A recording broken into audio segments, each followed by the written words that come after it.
சண்முக பிரியாவா கோயில பிரியாவா? தமிழ்நாடு மட்டும் இல்லைங்க, இந்தியாவே ஃபுல்லா எதிர்பார்த்திருந்த கூட்டணி. ஐயா கூட்டணி, நீங்க அங்க போயிடாதீங்க. கூட்டணினா கூட்டணி இவங்க ரெண்டு பேரும் சேருவாங்களா அப்படின்னு எதிர்பார்த்துட்டு இருந்த கூட்டணி. அவங்க சேர்ந்தது தமிழ்நாட்டு மட்டும் இல்லைங்க, இந்திய லெவல்ல வந்து பேசும் பொருளா இருந்திருக்கு. அவங்க ரெண்டு பேரும் பார்த்தீங்கன்னா இரு துருவங்கள் தான்.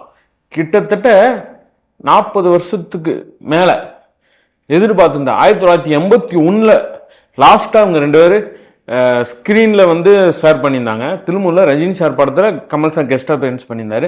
தென் 1999 பார்த்தீங்கன்னா சுயம்பரம் படத்தில் வந்து ஓப்பனிங் டைட்டில் கார்டில் வந்து இது ஏற்றி கொடுத்துருந்தாங்க, மெழுகுவத்தி ஏற்றி ரெண்டு பேரும் ஆரம்பிச்சிருப்பாங்க. இதான் வந்து ஸ்க்ரீனில் வந்து லாஸ்ட். அதுக்கடுத்து இவங்க செப்பரேட் நிறையா படங்களில் வந்துருங்க, ஒரே படத்தில் செப்பரேட்டாக வந்திருக்காங்க.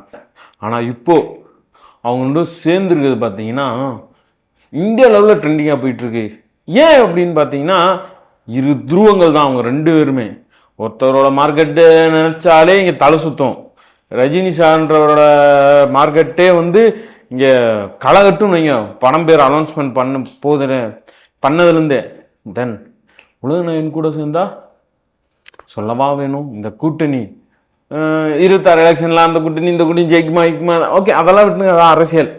ஆனால் இந்த கூட்டணி ஷுவர் செட்டாக ஜெயிக்கும்னு நினைக்கிறேன் ஷுவர் செட்டாக ஜெயிக்கும். தென் இதில் வந்து நெல்சனோட டைரக்ஷனில் இவங்க ரெண்டு பேரும் பண்ணியிருக்கிறது வேறு லெவலாக இருக்குது. டீசரே வேறு லெவலு.